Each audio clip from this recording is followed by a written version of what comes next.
안녕하십니까. 민법 강사 김남경입니다. 여러분들 그동안에 잘 지내셨죠? 우리 민사특별법에 관한 기출문제 특강, 해설 특강이 들어가는 거죠. 주택임대차보호법에 관해서 지난번에 2문제 정도 풀어봤는데 이번 시간에 본격적으로 주택임대차보호법과 상가건물 임대차보호법을 설명하면서 나가기로 하겠습니다. 자, 이 부분은 그렇게 쉬운 부분이니까 여러분들 놓쳐서는 안 되고, 이게 중개사법에서도 2차 과목에서도 이 시험 문제가 나오는 부분이죠. 그렇기 때문에 여러분들은 지금 이 일석이조 역할을 할 수 있는 부분이기 때문에 민법 문제뿐만 아니라 다른 부분에서도 맞출 수 있기 때문에 좀 소홀히 하지 마시기를 부탁드립니다. 자, 우리 주택임대차보호법이다. 3번 문제부터 들어가 봅시다. 3번 문제. 자, 주택임대차보호법상에 주택임대차에서 관한 설명 중 틀린 것은 3번 문제. 자, 대항력 있는 주택임대차가 기간 만료로 종료된 상태에서 임차주택이 양도되더라도 임차인은 이 사실을 안 때부터 상당한 기간 내에 이의를 제기함으로써 해답이 취하겠네요. 자, 여러분들 대항력 있는 임차권일 때 임차주택이 매매가 됐을 때 신소유자, 새로운 매수인한테도 임차권을 주장할 수 있잖아요. 그래서 신소유자한테 보증금 반환을 청구하는 거거든요. 기간이 끝난 뒤에 그랬다 하더라도 보증금 반환 청구는 신소유자한테 청구하는 거예요. 그런데 이의를 제기해서 새로운 소유자와 자기가 거래를 하기 싫어요. 종전의 임대인한테 보증금 반환받고 싶어요. 그러면 이의를 제기했을 때는 종전의 임대인이 보증금 반환 채무를 지는 거라는 거. 보증금 반환 채무가 소멸하지 않아요. 이의를 제기하면서 승계 임대차 구속을 벗어날 수 있다. 맞았습니다. 이의를 제기함으로써. 그래서 1번 맞았죠. 자, 2번. 다른 특별한 규정이 없는 한 미등기 주택에 대해서도 이 법이 적용된다. 자, 무허가 미등기 주택에도 이 법이 적용됩니다. 그러니까 2번도 맞았죠. 자, 3번. 임대차 기간이 끝난 경우에 임차인이 보증금을 반환받지 못했다면 임대차 관계는 종료되지 않는다. 그렇죠. 이거 시험 문제 참 잘 나오죠. 보증금 반환 시까지는 임대차 관계는 계속 존속하죠.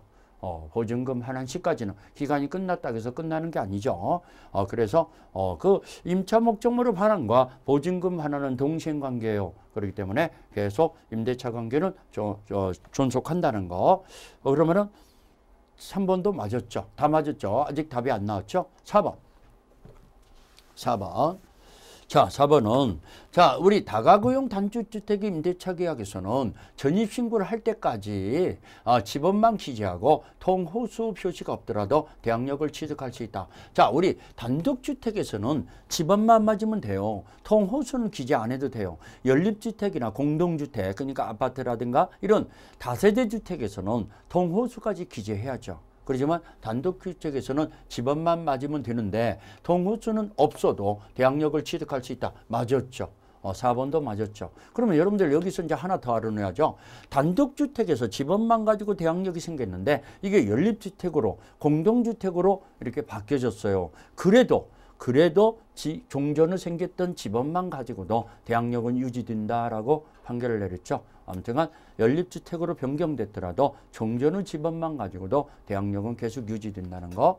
자, 그래서 아무튼간 4번은 맞았고, 5번. 저당권이 설정된 주택을 임차하여 대항력을 갖춘 이상 후순위 저당권이 실행되더라도 매수인이 된 자는 대항할 수 있다. 틀렸죠. 저당권이 설정된 주택이라고 그랬죠. 그러면 1순위가 저당권이 있어요.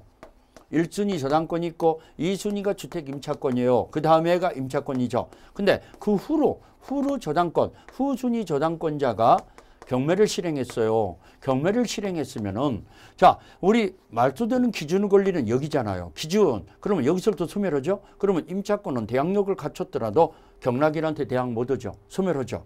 저당권도 소멸하고 다 소멸하는 거죠. 우리가 샌드위치된 임차권이라고 그러죠. 저당권과 저당권 사이에 있는 임차권은 대항력을 갖췄더라도 경락인한테 대항할 수 없습니다. 대항할 수 있다 나왔으니까 5번이 틀렸네요. 그러면 3번의 답은 5번이네요. 자, 이런 식으로 여러분들 시험 문제가 나오는 거구나 라는 것을 감을 잡으시라는 거. 자, 이래서 3번은 해결됐고, 자, 4번으로 들어갈까요? 4번 문제로 들어갑시다. 주택임대차보호법에 관한 설명으로서 옳은 것은 자, 주민등록이 신고는 행정청의 수리한 때가 아니라가 틀렸죠. 수리한 때 효력이 생깁니다. 주민등록은 수리 시에 효력이 발생하죠. 아니라 도달한 때 효력이 발생한다. 틀렸습니다. 수리 시에 효력이 생긴다는 거 1번 틀렸죠. 2번 등기 명령의 집행에 따라서 주택의 전부에 대하여 타의 명의 임차권 등기가 끝난 뒤 소액보증금을 내고 그 주택을 임차한 자는 최우선 면제권을 행사할 수 없다.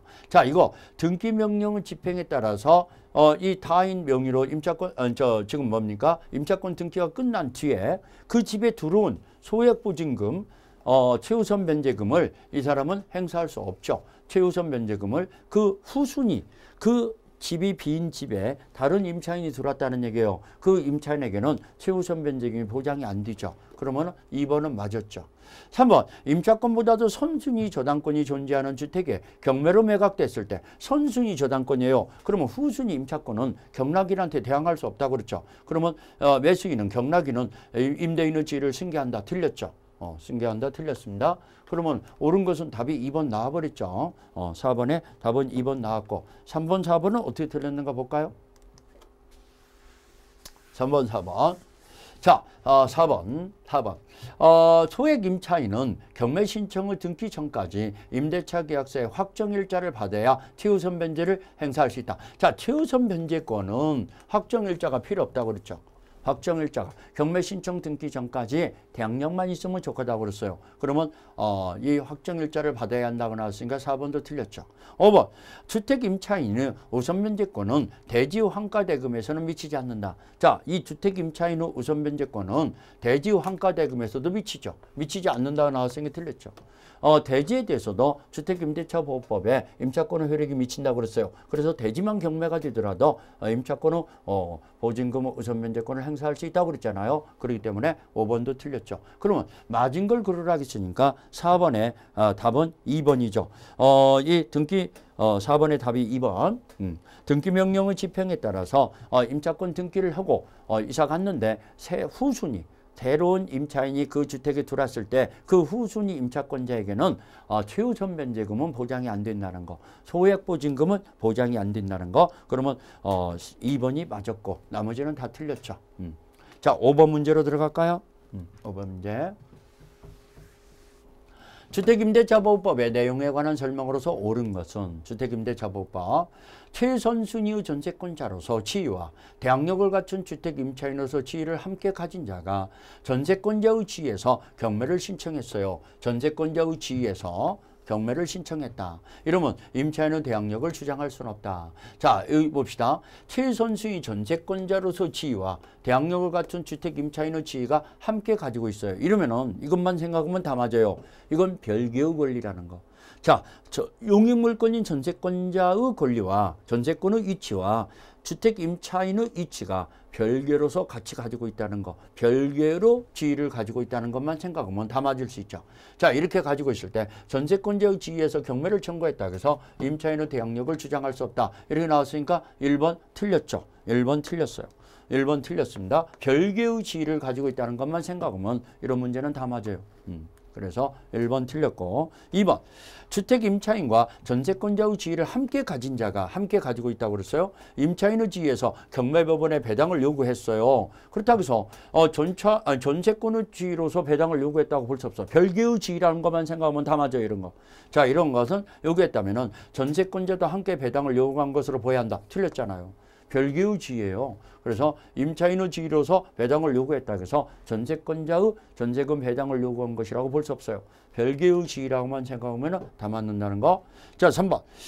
대항력 있는 주택 임차권과 분리하여 보증금 반환 채권만을 양도한 양수인. 자, 이걸 분리해서 양도받았어요. 보증금 반환 채권만. 그러면 이 사람은 일반 채권자예요. 우선 변제권이 없죠. 무담보 채권을 승계받은 거죠. 그러면 주택의 경매 절차에서 임차 보증금 우선 변제 의자의 지위에서 배당을 요구할 수 있다. 틀렸죠. 우선 변제권 없죠. 하지만 여러분들 이 주택 보증금 반환 채권만 양수받은 사람이 금융기관이라고 나와요. 금융기관. 이게 2014년도에 추가됐는데 금융기관이라고 나오면은 우선 면제권이 승계된다는 거. 자, 금융기관이란 말이 없으면은 우선 면제의 지위가 승계된 게 아니에요. 그렇기 때문에 이자에게는 우선 면제권으로서 배당을 요구할 수 없죠. 그렇기 때문에 있다라고 나왔으니까 3번 틀렸죠. 만약에 양수인이 금융기관이다 이렇게 나오면은 우선 면제권 지위가 승계된 겁니다. 그걸 염두에 두셔야 합니다. 아무튼 1번, 2번, 3번 다 틀렸고 아직 답이 안 나왔네요. 자, 4번 볼까요? 4번. 대항요건과 확정일자를 갖춘 임차권자는 임대차의 성립 당시에 임대인 소유였던 대지가 타인에게 양도했어요. 임대인의 토지, 대지에 대해서도 임차권의 효력이 미치니까 대지의 경락대금에서 우선 변제권이 있다고 그랬잖아요. 타인에게 양도되어 임차주택과 대지 소유자가 달라지더라도 대지의 환가대금에서 우선 변제권을 행사할 수 있다. 맞았지 않습니까? 4번이 맞았네요. 답은 옳은 거 고르라 했으니까 답이 4번이네요. 자, 5번. 주택 임차인이 사망한 경우 그 주택에 대해서 가정공동생을 하던 사실은 배우자에게도요. 자, 우선 변제권이 승계되는데 자, 상속인이 있냐 없냐에 따라 틀려지죠. 이혼 이내의 상속인이 있는데 가정공동생활을 상속인과 같이 하고 있으면 상속인만 승계됩니다. 이혼 이내의 상속인이 가정공동생활 안 하고 있었어요. 별거하고 있었어요. 그러면 상속인과 사실은 배우자가 공동승계가 되죠. 자, 그런 것들을 염두에 두셔야죠. 사실은 배우자는 항상 상속권자에 우선하여 항상 우선한다. 틀렸죠. 사망한 경우 임차 권리를 승계한다. 틀렸습니다. 자, 상속인과 이혼 이내의 상속인과 함께 가정공동생을 하고 있었으면 상속인만 승계가 돼요. 그렇지만 하지 않고 있었어요. 별개하고 있었어요. 그러면 공동승계가 되죠. 그러기 때문에 항상 우선하는 게 아니에요. 그래서 5번도 틀렸죠. 그럼 맞은 걸 고르라 하시니까 답은 4번만 맞았네요. 4번만. 6번 문제로 들어가 볼까요? 여러분들 그렇게 어렵지 않지 않습니까? 주택임대차보호법은. 자, 2013년 2월 1일 갑은 의류 서울 주재의 X주택의 보증금 7천만 원. 보증금 7천만 원에 임대기간을 1년을 하여 임차하면서 같은 날 입주와 동시에 주민등록을 마쳤어요. 그러면 주민등록을 마쳤으면 대항력 생기는 거잖아요. 옳은 것은 2014년 1월 1일 을은 갑에게 500만 원의 보증금 증액을 청구할 수 있다. 자, 여러분들 보증금 증액은 대통령령에 의해서 20분의 1을 초과하지 못해요. 5년을 5%를 초과하지 못해요. 20분의 1이 5%죠. 5%를 초과하지 못하고 계약 한 날부터 또는 증액 한 날부터 1년 이내는 제한을 당해요. 그러면 이것도 500만 원이라면 5%를 넘었고 또 1년 아직 안 됐잖아요. 1년이 아직 안 됐으니까 증액도 청구 못해요. 아무튼간 작살내게 틀렸죠. 1번은 작살내게 틀렸어요. 자, 5%를 넘지 못하고 1년 이내에 하지 못한다. 물론 예의적으로 우리 대법원 판례에서 재계약이나 합의에 의한 증액일 때는 제한을 받지 않는다 그럽니다. 5% 이상도 증액을 할 수 있어요. 재계약이나 합의에 의한 증액일 때는.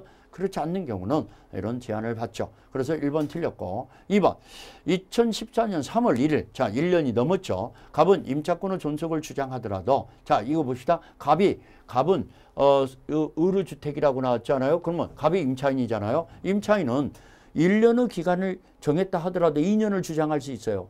2년을 주장할 수 있어요. 그러니까 1년을 주장해도 무방하지만 2년의 기간을 살 것다고 주장할 수 있어요. 그러면 임차인, 을이 임차권의 존속을 주장하더라도 을은 약정기간 만료 이후로 주택을 인도를 청구할 수 있다. 틀렸죠. 임대인은 1년의 기간을 주장하지 못해요. 이 1년으로 계약을 맺었더라도 2년이 돼버려요. 임대인은. 지금 을이 임대인이잖아요. 을이 임대인이고 갑이 임차인이고 그렇기 때문에 틀렸죠. 2번 틀렸고 3번 2013년 6월 1일 자 13년 6월 1일 동거가족이 없는 갑이 자신의 주민등록을 다른 주소로 이전하였더라도 계속하여 X주택에 거주하고 있으면 대항력 유지된다. 말도 안 되죠. 주민등록이 옮겨지면 대항력은 상실돼 버려요. 물론 가족의 주민등록이 있는 가운데 임차인의 본인의 주민등록만 옮겨지면 대항력은 상실되지 않아요. 근데 가족의 주민등록이 없다고 그랬잖아요. 가족이 없다고 그랬죠. 그러면 임차인의 주민등록이 이전되면 바로 대항력은 상실되는 거죠. 그렇기 때문에 3번도 틀렸죠. 그러면 지금 맞은 걸 고르라 했는데 아직 답이 안 나왔어요. 4번 봅시다.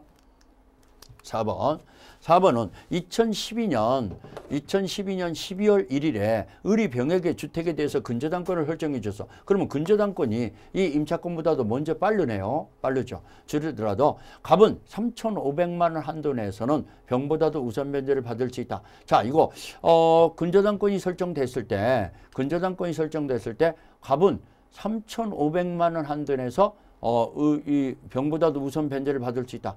이 최우선 변제금을 얘기하는 건데 최우선 변제금은 이 3,500만 원이 아니죠. 이거 틀렸죠. 우선 변제를 받을 수 있다. 이 우선 변제권은 최우선 변제금만 선순위 근저당권보다도 먼저 가져가는 거지. 우선 변제권은 가져갈 수 없죠. 여러분들 3,500만 원이 최우선 변제금이 아니에요. 물론 이 근저당권 설정을 기준으로서 최우선 변제금을 정해야 하는데 이 뭡니까? 지금 현재로서는 1억 원 중에 3,400만 원이거든. 지금 현재는. 그렇지만 2012년도는 지금은 개정됐기 때문에 그 전의 단계로 살펴봐야 하는 거죠. 아무튼 4번은 틀렸죠. 자, 5번 2013년 7월 1일 을이 정액의 X주택을 양도한 후에 임대차 기간이 만료한 경우에 특별한 사정이 없는 한 갑은 정에 대해서 보증금 환원을 청구할 수 있다. 자, 이 주택이 임대차 기간이 만료된 경우 정액의 주택을 양도했어요. 그러면 정이 임대인의 지위를 승계한 거기 때문에 정한테 보증금 환원을 청구할 수 있죠. 오케이, 맞았습니다. 새로운 소유자가 임대인의 지위를 승계한 거죠. 그러면은 5번이 맞았네요. 맞은 것은 5번이네요. 그래서 1번에서 4번까지는 다 틀렸고 5번만이 답이 됐습니다. 자, 6번 문제는 이렇고 7번 문제로 들어갈까요? 상가 건물 임대차가 나오네요. 자, 상가 건물 임대차 보호법 이것도 우리가 한 문제는 나오는데 특히 요즘에 상가 건물 임대차에서는 많이 개정된 것이 많아요. 권리금 계약이라든가 기타 이런 것들이 많이 개정됐기 때문에 그런 부분이 시험 문제가 출제되지 않냐 이렇게 봅니다. 권리금 계약 같은 경우는 특히 중요한 거기 때문에 잘 정리해 놓으셔야죠.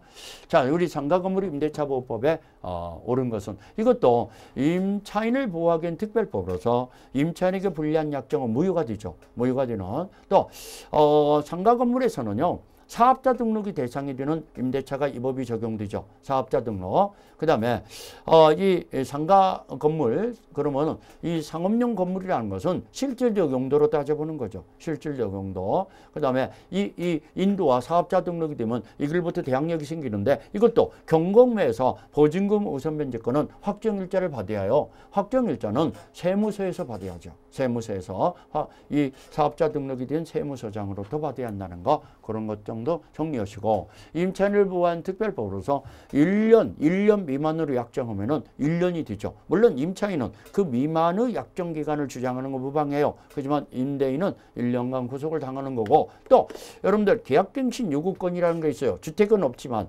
상가에서는 이게 인정되는데 계약갱신 요구권은 5년 기간 내에서 이 5년을 넘지 않는 범위에서 임차인이 요구했을 때 임대인은 정당한 사유가 없는 한 거절하지 못하죠. 계약갱신을 해줘야죠. 이런 것들을 좀 잘 정리해 놓으시고 그 다음에 요 근래 이번에 들어간 거기 때문에 이번에 시험 문제 나올 가능성이 있는데 자, 이것은 환산보증금이라고 그래요. 환산보증금의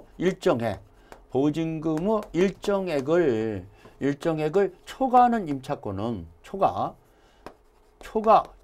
임대차에서는 원칙은 이 법이 적용이 안 돼요.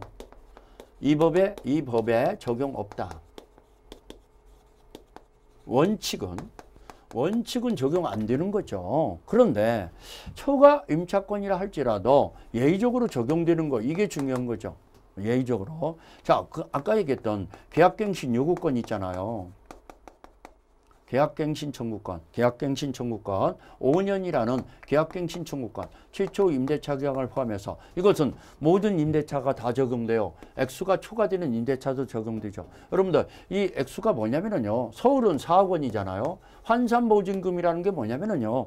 보증금 플러스 차임 곱하기 100입니다. 서울은 4억 원이에요. 그 다음에 수도권은 3억 원이죠. 그 다음에 광역시는 2억 4천이죠. 그 다음에 기타 지역은 1억 8천이죠. 자, 이 4억, 3억, 2억 4천, 1억 8천 이 금액이 초과되면은 환산보증금이 보증금 플러스 차임 곱하기 100 이것이 이 금액이 초과되면은 원칙은 이 법이 적용이 없다는 얘기예요. 없는데 초과되더라도 이 법이 적용되는 것이 이번에 신설 들어갔어요. 그것 좀 염두에 두셔야죠. 자, 사업자 등록만 가지고도 대항력이 생겨요. 등록으로 대항력이 생기죠. 자, 모든 임대차에서 상가 건물의 임대차에서는 다 생기죠. 자, 초과되는 임차권이라도 생기죠. 세 번째, 자, 3기 이상 차임이 연체돼야만이 3기 이상 차임 연체돼야만이 연체 시에만 해지 사유가 되죠. 연체 시 해지. 자, 임대인이 당신 나가주시오라고 하려면은 3기 이상 차임이 연체되어요. 우리 민법 임대차하고는 틀리잖아요. 민법 임대차는 2기 차임이 연체돼야 하는데 상가에서는 3기라는 걸 쥐어서요. 이 법이 금액이 초과되더라도 적용된다. 우리 권리금 계약이라는 게 있잖아요. 모든 상가 건물 임대차에서 권리금 계약이 또 다 인정되죠. 인정된다는 거. 그 다음에 이 보증금이나 차임은 증감 청구권이다. 보증금, 차임, 증감 청구권 이런 것들이 보증금 또는 차임, 증감 청구권, 증액이나 감액을 청구할 수 있죠. 이런 것들은 모든 임대차에서 다 적용되는 거라는 거 정리하세요. 이런 것들이 시험 문제가 나올 가능성이 있죠. 자, 아무튼간 한가 건물 임대차 보호법을 문제를 풀어가면서 또 설명해 나가기로 합시다. 자, 옳은 거 작년 기출 문제죠. 1번. 자, 1번 봅시다. 임차인이 대항력을 갖추기 위해서는 임대차 계약상 확정일자를 받은 대항력을 갖추기 위해서는 확정일자는 필요 없죠. 자, 사업자 등록이 대항력을 갖추는데 필요하죠. 그럼 확정일자는 뭐냐? 보증금 우선 면제권, 경건매에서 보증금 우선 면제권을 얘기하는 거죠. 그러면 1번 틀렸죠. 2번, 사업자 등록의 대상이 되지 않는 건물에 대해서는 이 법이 적용되지 않는다. 자, 사업자 등록의 대상이 되는 것만 이 법이 적용된다고 그랬어요. 그러면은 이 적용되지 않는다. 맞았죠. 2번 맞았죠. 자, 맞은 걸 골라주니까 답이 나와버렸네요.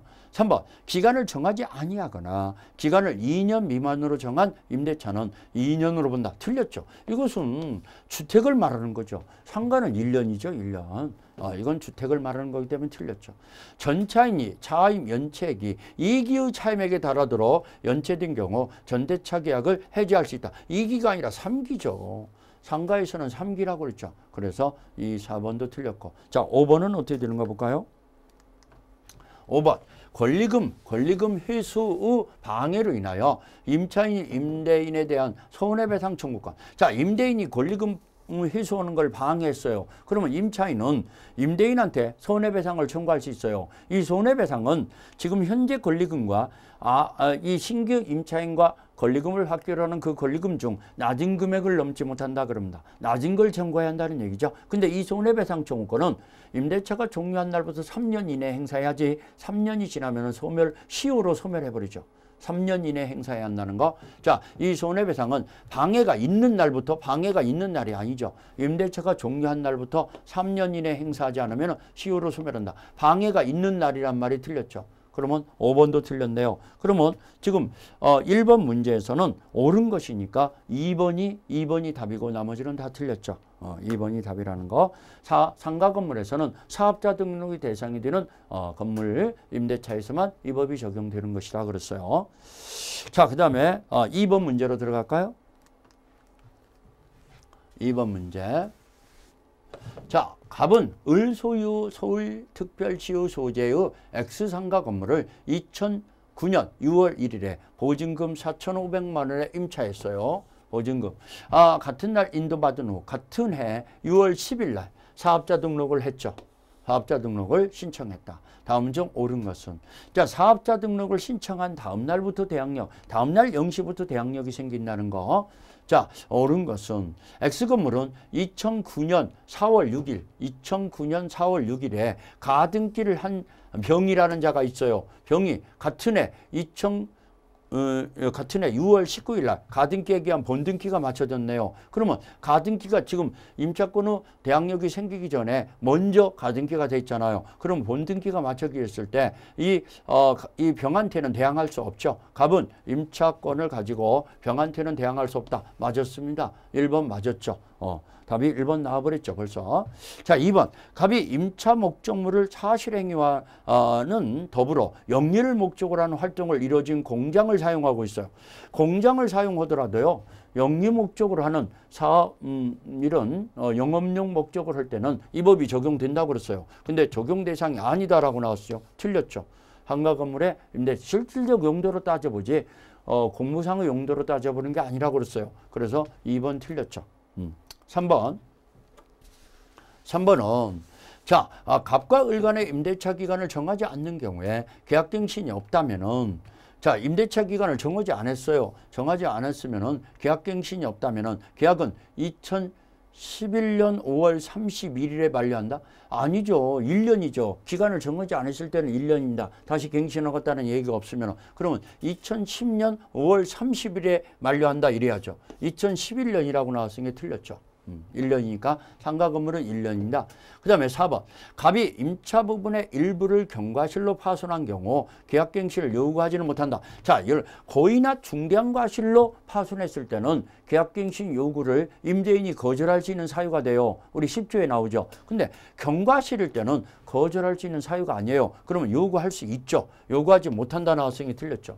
경과실은 거절할 수 있는 사유가 아니라는 거 계약갱신을 요구할 수 있죠. 그러면 4번도 틀렸고 5번 보증금 위에 매월 50만 원의 차임을 지급하기로 하였다면 갑은 보증금 중 1,500만 원에 대해서는 다른 담보 물권자보다 우선 변제를 받을 수 있다. 자, 이거 이 5번은 5번 우리 최우선 변제금을 얘기하죠. 최우선 변제금은 우리 서울특별시다. 서울특별시의 최우선 변제금은 일정액이 이 보증금 플러스 곱하기 보증금 플러스 차임 곱하기 100이 합니다. 그러면 보증금이 지금 4,500에다가 월세가 50만 원이에요. 곱하기 100이면은 이 9,500만 원이죠. 9,500만 원은 서울특별시 같은 경우는 최우선 변제금이 보장이 안 돼요. 그런데 이 보장을 받을 수 있다라고 나왔으니까 이것도 틀렸죠.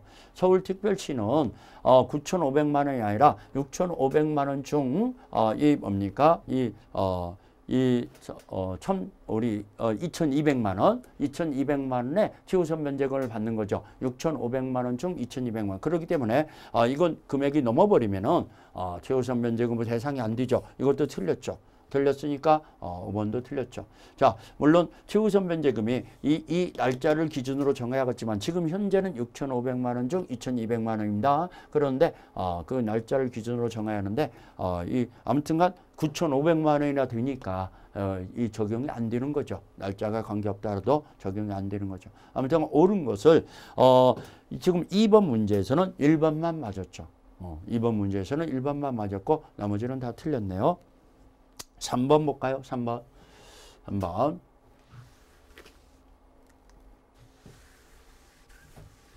자, 2015년 1월 갑은 선순위 권리자가 없는 의르상가 건물을 보증금 1억 원에 월세 40만 원. 자, 보증금 1억 원에 월차임 40만 원. 그러면 1억 4천만 원짜리네요. 임차여 대항 요건을 갖추고 확정일자를 받았다. 다음 중 틀린 것은 환산 보증금이 1억 4천이죠. 갑은 3기 이상, 여기 3기라고 나왔네요. 3기 이상 차임이 연체된 경우 을은 갑의 계약갱신 요구를 거절할 수 있다. 오케이, 맞았습니다. 3기 이상 차임이 연체했을 때는 계약갱신 요구를 거절할 수 있죠. 1번 맞았죠. 자, 2번 임대 기간에 대하여 별도 약정이 없는 경우 그 기간은 1년으로 본다. 자, 기간이 약정이 없다든가 1년 미만으로 약정했을 때는 1년으로 본다 그러죠. 그러면 2번도 맞았죠. 3번 갑이 보증금 반환 청구 소송에서 확정 판결에 따라 X건물에 대한 경매를 신청하는 경우 갑의 건물 명도 의무 이행은 집행개시 요건이다. 자, 이거 경매를 신청할 때요. 이거 굉장히 시험 문제 잘 나오죠. 경매를 신청할 때는요. 주택이든 상가든 마찬가지입니다. 비워주지 않고도 경매를 붙일 수 있어요. 그래서 경매를 신청할 때 명도해줘야 하는 것이 집행개시 요건인데 주택과 상가에서는 예의 규정을 두고 있어요. 그래서 주택을 비워주지 않고도 경매를 붙이고 상가도 마찬가지예요. 그래서 반대급부 이행 또는 이행 제공은 집행개시효권으로 하지 아니한다 그러죠. 반대 의무 이행 또는 이행 제공은 집행개시효권으로 하지 아니한다는 뜻은 비워주지 않고 저음해하면서 경매를 붙일 수 있죠. 근데 명도 해지할, 이행해지할 것을 집행개시효권이다 했으니까 틀렸죠. 자, 틀린 걸 고르라 했으니까 3번의 답은 3번이 돼버렸네요. 4번, 5번은 어떻게 됐는가 봅시다. 자, 4번은 갑이 X건물의 환가대금에서 보증금 우선 면제를 받기 위해서 대항요건의 배당 요구 종기까지 존속해야 한다. 자, 이거 환가대금에서 보증금 우선 면제를 받기 위해서는 대항요건은 배당 요구 종기까지 존속해야 한다. 정확히 맞았습니다. 정확히 맞았죠? 4번 맞았죠? 사업자 등록이 배당 요구 종기까지 계속 존속하고 있어요. 주택도 마찬가지입니다. 주민등록도 배당 요구 종기까지 존속하고 있어야 합니다. 4번 맞았죠? 5번. 보증금이 전액이 변제되지 않는 한 X건물에 대한 경매를 실시하여 매각되더라도 가부 임차권은 존속한다. 자, 우리 이 전액 변제될 때까지는 임차권은 계속 존속한다라고 보야죠. 보증금 전액 변제되지 않는 경매가 됐을 때 매각되더라도 임차권은 존속한다. 자, 그러면은 지금 3번에 틀린 걸 고르라 했으니까 3번이 틀렸고 나머지는 다 맞았죠. 다 맞았습니다. 자, 우리 최선순위 권리자는 보증금 전액 변제 시까지 임차권은 계속 존속하죠. 선순위 권리가 없는 임차권이라고 했으니까 보증금을 다 받을 때까지는 존속하는 거죠.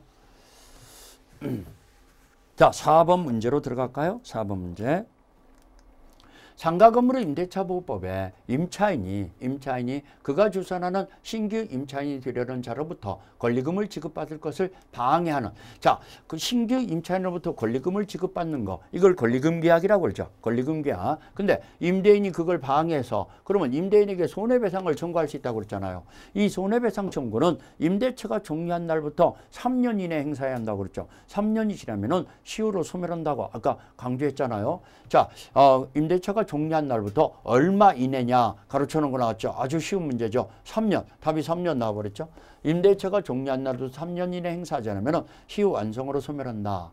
너무나 쉽죠. 이런 것들은 그냥 쉽게 빨리 맞추라라고 이렇게 주는 문제지 않냐 이렇게 봅니다. 임대차가 종료한 날부터 3년입니다. 손해배상 채권은 권리금 반환 채권에 대한 권리금 계약에 대해서 임대인이 거절했을 때는 바로 이런 3년 내에 행사해야 한다는 거. 그래서 답은 4번이 돼버렸죠. 자, 그러다 보니까 상가건물 임대차 보호법을 다 정리했는데 여러분들 상가건물 임대차에서 이 권리금 계약이 중요한 부분이니까 조금 정리를 좀 해드릴게요. 권리금 계약이 어떻게 되는 건가 정리를 좀 해드리겠습니다. 자, 여러분들 권리금 계약이다. 이게 요즘에 신설 들어갔기 때문에 여러분들이 또 다시 시험 문제가 나오지 않냐 이렇게도 나왔지만은, 자, 이 권리금 계약은 갑이라는 사람이 이 상가 건물의 임대인이라고 봅시다. 근데 이게 을이 임차인이에요. 근데 이 임차인이 3천만 원의 권리금을 주고 예를 들어서 입주를 했어. 사용을 하다가 이제 나가려고 그래요. 이사 가려고 그래요. 근데 이 임차인이 권리금을 좀 받고 싶어요. 그동안에 권리금이라는 것은 시설비용이라든가 그다음에 무형재산 여러 가지 이런 것들을 권리금이라고 그러죠. 그런데 이 병이라는 신규 임차인이라고 그러죠. 신규 임차인으로부터 권리금을 5천만 원 받기로 했어요. 이걸 권리금 계약이라고 그래요. 5천만 원의 권리금을 받기로 권리금 계약을 맺는 거죠. 임차인과 신규 임차인 사이에 맺는 계약이죠. 5천만 원 받기로 했다고 봅시다. 그러면 이 신규 임차인이 임대인한테 소개해야겠죠. 그러면 소개하면은 이자와 임대차 계약을 체결해야죠. 이자와 임대차 계약을 체결해야 합니다. 그래야. 그런데 임대인은 정당한 사유 없이 거절하지 못해요. 근데 임대인이 신규 임차인과 임대차 계약을 체결을 거절할 수 있는 사유가 4가지가 있어요. 정당한 사유가 없는 한 거절하지 못하는데 거절 사유가 4가지가 뭐냐. 자, 신규 임차인을 만나보니까 이 보증금이나 차임을 못 줄 염려가 다분해요. 좀 경제적 자력이 없어. 경제적 무자력이에요. 무자력.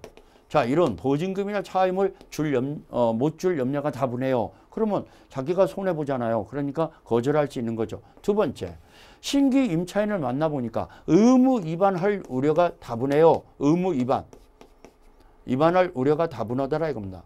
자, 우리 이 보기더라 이겁니다. 그런다면은 상당히 좀 꺼려야 하잖아요. 이런 것들. 아무튼간 의무 위반의 우려가 크더라. 우려. 자, 그 다음에 세 번째. 이 임차인이 장사를 영업을 안 한 지가 1년 6개월 이상이 지났어요. 1년 6개월 이상 영업을 1년 6개월 이상 영업을 하지 않았어. 그러면 영업상 이익이 없다고 봐야 하거든. 그러니까 1년 이상 6개월 이상 영업을 하지 않았어요. 그랬을 때는 권리금을 거절할 수 있어요. 네 번째. 자, 임대인이 소개한 사람한테 빌려주고 싶어. 임대인이 자기가 마음에 드는 사람한테 빌려주고 있어. 그러면 임대인이 소개한 자가 이 5천만 원만큼 권리금을 준다고 그래요. 소개한 자의 권리금을 지급하더라 이겁니다. 임대인이 선택한 자가 권리금을 주더라 이겁니다. 5천만 원만큼. 권리금을 지급했을 때는 이런 거절할 수 있는 사유가 되죠. 이런 사유가 되면 거절할 수 있는데 이런 사유가 아닐 때는 거절하지 못해요. 그러면 거절했을 때는 임차인은 지금 5천만 원이나 3천만 원도 지금 못 받고 나가는 거잖아요. 그렇기 때문에 임대인한테 손해배상을 청구하는 거죠. 이런 거절 사유가 아닌데도 거절했을 때는 권리금을 못 받게 했을 때는 임대인한테 손해배상을 청구하는데 지금 그 문제죠. 임대차가 종료한 날부터 손해배상을 3년 이내 행사하지 않으면 시효로 소멸하는데 이 손해배상은 얼마냐. 현재 권리금 3천만 원과 권리금 신규 임차인과 받기로는 그 권리금 5천만 원 중 낮은 금액을 넘지 못한다. 그러면 3천만 원 청구한다는 얘기죠. 그렇죠? 이런 것들이 바로 권리금 계약이다 그럽니다. 그런 것들을 이 권리금 계약이 적용이 안 되는 것이 세 가지 있어요. 권리금 계약이 적용이 없어요. 적용 없는 경우 이런 것들이 또 나와요. 자, 적용 없는 것이 세 가지가 뭐냐면은 여러분들 대규모 점포 있잖아요. 대규모 점포, 백화점이라든가 또는 준대규모 점포, 대형 쇼핑몰 이런 준대규모 점포, 이런 점포 임대차 계약에서는 이런 건물에서는 적용이 안 되죠. 국유 재산 있잖아요. 국가재산 또는 공유재산 있잖아요. 공공재산을 말하는 겁니다. 이런 것들은 또 적용이 안 돼요. 세 번째, 전차인에게는 적용이 안 돼요.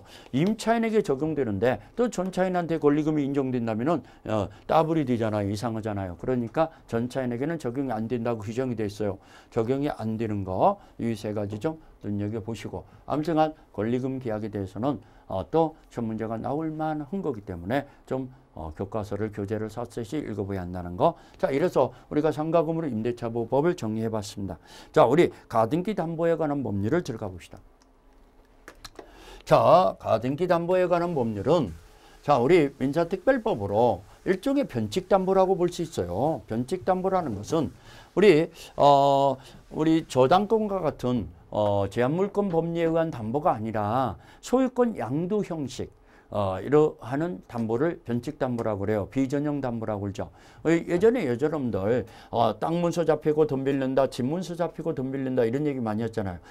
내가 돈을 못 갚으면 소유권을 넘겨줄 테니까 돈 좀 빌려줘라. 이런 식으로 대물변제 약정이나 매매 이약을 하면서 가등기나 또는 소유권 이전 등기를 해줘버려요. 채권자 앞으로. 이걸 가등기 담보 또는 양도 담보라고 그래요. 그러면서 돈을 빌리는 것을 가등기 담보라고 그래요. 그러면 돈을 못 갚으면 어떻게 되는 거냐? 바로 실행하는 거죠. 실행. 변제기가 지난 후에는 약정대로 실행하는 것이 원칙이죠. 자기가 채권자가 권리를 취득하기로 하면서 나머지 청산 절차를 거쳐서 잉여금, 청산금을 지급하는 거죠. 그래서 소유권을 취득하는 방법이죠. 이게 원칙이죠. 귀속정산형. 하지만 가등기인 채로 경매를 붙여버릴 수 있어요. 가등기인 채로. 그러면 저당권이나 마찬가지로 경매 절차를 그대로 밟아서 이 경락대금에서 채권의 우선 변제권을 행사하는 방법이 있어요. 그게 경매라는 거. 이 두 가지가 실행 방법이 있어요. 귀속정산형이라든가 무청산 특약 이런 것들은 안 되죠. 안 된다는 거. 이런 것들이 가등기 담보죠. 자, 가등기 담보에 관한 틀린 것은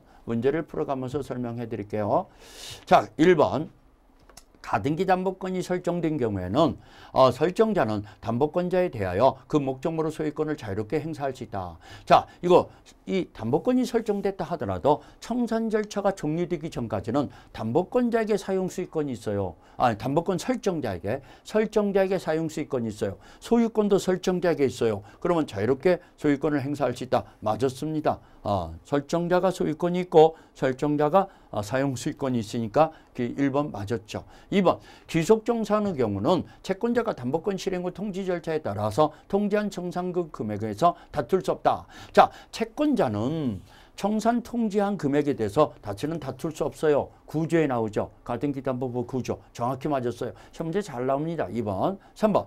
청산금 미지급으로 본등기가 무효가 됐다면 그 후에 청산 절차를 마치더라도 유효한 등기가 될 수 없다. 틀렸죠. 자, 본등기가 무효가 되더라도 나중에 적법한 청산 절차를 마쳤어요. 그러면 그 등기는 유효하게 보정돼 버리죠. 유효화돼 버리죠. 그러면은 3번이 틀렸죠. 틀린 것은 답이 3번 나와버렸네요. 4번. 실행 통지 후 상대방이 채무자 등의 여러 명인 경우, 여러 명이에요. 여러 명인 경우 그 모두에게 실행 통지를 하여하고 통지 후 효력이 발생한다. 오케이. 자, 여러 명인 경우가 누구냐? 채무자 또는 물상보증인 제3취득자. 이게 여러 명일 때는 청산 통지를 그 모두에게 통지해야죠. 만약에 일부라도 누락되면은 청산 통지 효력이 안 생기고 청산 기간도 진행이 안 된다는 거. 그래서 맞았죠. 4번 맞았습니다. 지금 3번이 틀렸고 나머지는 맞았는데 5번은 어떻게 되는가 봅시다. 자, 5번. 채권자와 채무자가 가등기 담보권의 설정 계약을 체결하면서 가등기 이후에 발생한 채권도 자, 후순위 권리자에 대해서 우선 변제권을 가지는 가등기 담보권의 피담보 채권에 포함시키는 약정을 할 수 있다. 이게 바로 근가등기 담보라고 그러죠. 앞으로 발생한 채권도 일정액의 한도까지는 담보하기로 하자. 여기에 우선 변제를 받기로 하자라고 특약을 맺을 수 있죠. 그러면 이것도 맞았죠. 자, 근가등기 담보라는 것이 가는 거죠. 근가등기 담보, 근저당권이랑 마찬가지죠. 지금 현재 발생한 것이 아니라 장차 발생할 채권도 일정액의 한도까지, 최고액의 한도까지 담보하기로 정하는 걸 근저당권이라고 했잖아요. 근가등기 담보도 가능합니다. 그러면은 틀린 걸 고르라 했으니까 3번만이 틀렸죠. 나머지는 다 맞았습니다. 자, 2번 문제로 들어갈까요? 자, 가등기 담보에 관한 법률상 채권자가 담보 목적 부동산의 소유권을 취득하기 위해서 채무자에게 실행 통지를 할 때 밝히지 않아도 되는 거. 자, 채무자한테 청산 절차를 거칠 때 채무자한테 통지해야 하잖아요. 청산금 평가에 통지해야죠.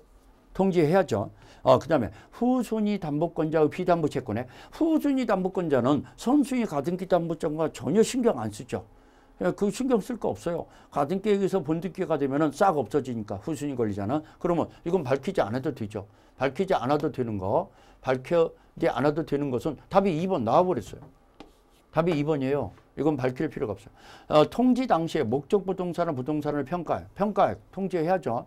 그 다음에 청산금이 없다고 했을 때는 없다는 뜻을 통지해야죠. 그 다음에 담보 목적 부동산이 둘 이상일 때는 각 부동산의 소유권, 둘 이상일 때는 각 부동산의 소유권에 취득하고자 하는 이 뭡니까? 채권과 비용을 명시해서 통지해야죠. 자, 아무튼간 이런 것들도 다 통지해야죠. 그러면 통지하지 않아도 되는 것은 2번이네요. 2번. 그 다음에 3번으로 들어갑시다. 3번. 갑은 을에게 1억 원을 빌려주고 이를 담보하기 위해서 을 소유 담보하기 위해서 자, 을 소유 부동산에 시가 3억 원의 가등기를 하였다. 을이 변제기에 채무를 이용하지 않자 갑은 즉시 담보권을 실행하여 부동산의 소유권을 취득하고자 한다. 자, 1억 원을 빌려주면서 을 소유, 자, 을 소유 부동산이라고 그랬어요. 을 소유 부동산에 1억 원을 빌려주면서 갑이 가등기를 해놨어요. 근데 이 부동산은 3억 원짜리죠. 자, 이래서 즉시 담보권을 실행하여 소유권을 취득하고자 한다. 틀린 것은 청산금 평가액을 을한테 통지해야 한다. 맞죠? 을한테 통지해야죠. 자, 갑이 을에게 청산금 평가액을 통지한 후에도 갑은 이를 다툴 수 있다. 자, 통지했으면은 다툴 수 없죠. 청산 통지가 된 후에는 청산금 액수에 관해서 통지 후 구속력이다 해서 다툴 수 없다고 그랬어요. 다툴 수 있다 나왔으니까 2번이 틀렸죠. 답이 2번 나와버렸죠. 3번. 을은 갑이 통지한 청산금액에서 묵시적으로 동의함으로써 확정시킬 수 있다. 오케이. 맞았죠. 자, 그 다음에 3번, 4번은 갑이 을에게 담보권 실행을 통지를 하지 않으면은 청산금이 지급하더라도 가등기에 의한 본등기를 청구할 수는 없다. 실행 통지를 해야죠. 청산 통지가 없으면은 청산 절차가 진행이 안 돼요. 그러면 청구할 수 없다. 맞았죠. 그 다음에 을이 갑에게 통지한 청산금액을 다투고 정당한 평가된 청산금을 지급받을 때까지 부동산 소유권 및 인도 채무 이행을 거절할 수 있다. 오케이.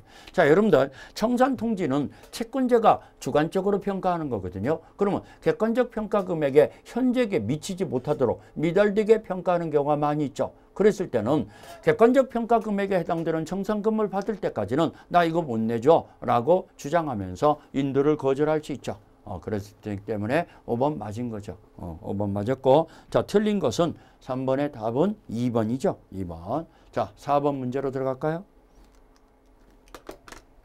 자, 가등기 담보에 관한 법률의 설명 중 옳은 걸 고르라겠죠. 자, 1번 공사대금 채무. 야, 이거 중요한 거죠. 자, 여러분들 가등기 담보에 적용되는 피담보 채권은 소비대차 계약상으로 발생한 채권에 한한다 그럽니다. 소비대차 계약상으로 발생한 채권. 이거 한 5번 나왔는데, 자, 매매대금 채권, 공사대금 채권, 물품대금 채권은 이 법이 적용이 안 되죠. 소비대차 계약상으로 발생한 채권에 한한다는 거. 그래서 공사대금 채무라고 나왔잖아요. 그러면 이 법이 적용된다. 틀렸죠.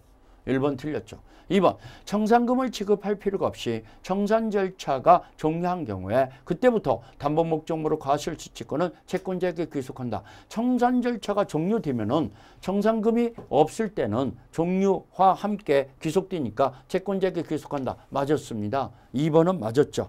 자, 2번은 우리 1번은 틀렸고 청산 절차가 종료와 함께 채권자에게 담보 목적물로 사용 수익권이나 소유권이 귀속돼요. 그러면 과실수취권도 채권자에게 귀속되는 거죠. 청산금이 없으니까. 그래서 2번 맞고. 3번 가등기 담보 채무자는 귀속정산과 처분청산형 하나를 선택할 수 있다. 처분청산형은 이 법에서 적용이 안 돼요. 귀속정산형과 경매 이걸 선택할 수 있지. 처분청산형은 이 법의 실행 방법으로서 허용되지 않는다라고 대법원 판결을 내렸죠. 그래서 3번 틀렸고. 자, 그러면 옳은 것은 2번 나왔고 4번, 5번은 왜 틀렸는가 봅시다. 4번, 5번. 자, 4번은 가등기 담보 채무자의 채무 변제와 가등기 말소는 동시행관계에 있다. 자, 채무 변제와 말소 등기는 동시행관계다 하면 틀렸죠. 채무 변제가 선이행이에요. 담보권에서는요, 채무 변제가 선이행인 겁니다. 그래서 틀렸죠. 5번, 담보 가등기 후 저당권자가 청산기간 내에서, 시험 문제 참 잘 나오죠. 후순위 저당권자는 청산기간 내에서 자기 채권의 변제기 도래 전이라도 경매를 붙일 수 있죠. 경매를 청구할 수 없다. 틀렸죠.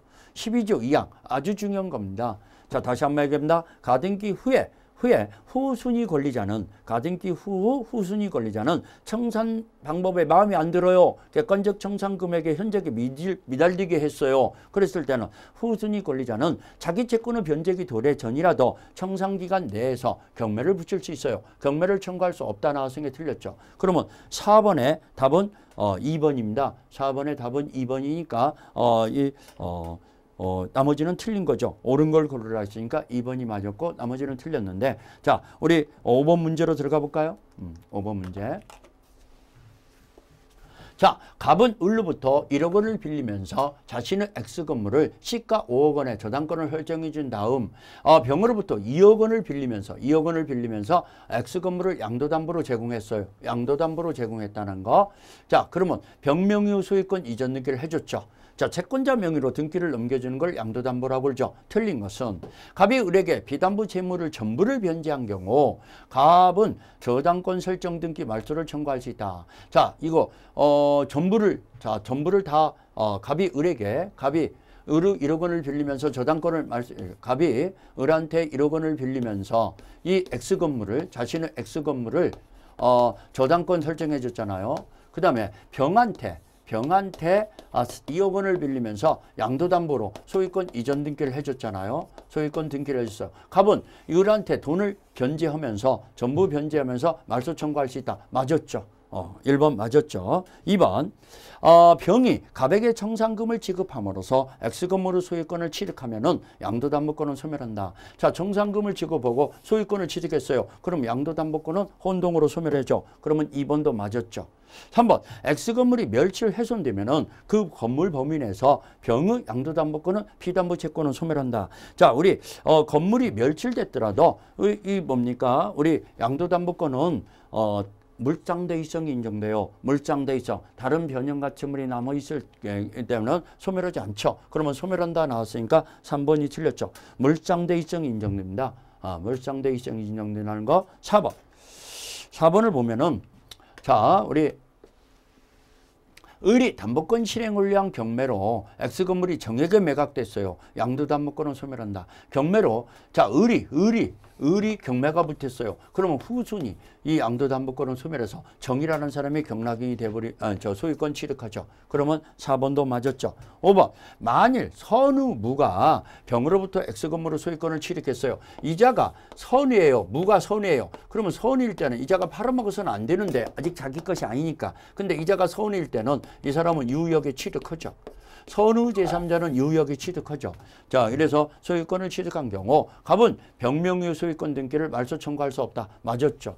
자, 우리 양도담보권자가 처분했을 때 선의 제3자는 보호가 된다라고 우리 11조에 나오죠. 선의 제3자는 소유권을 취득하니까 말소 등기 청구할 수 없죠. 그래서 5번도 맞았죠. 그러면 틀린 것은 5번에 틀린 것은 3번입니다. 5번이 틀린 것은 3번. 그렇기 때문에 정리를 좀 잘하시고 여러분들 시간상으로 나머지 우리 6번 문제를 보야 하는데 6번 문제를 보지를 못하고 넘기니까 다음 시간에 우리 6번 문제를 풀어가면서 이제 집합건물법과 부동산 실명법을 마지막 식으로 정리해 드리겠습니다. 자, 여러분들 부단히 중단 없이 열심히 공부하시기를 부탁드리고 자, 언제나 최선을 다하는 민법 강사 김남경이었습니다.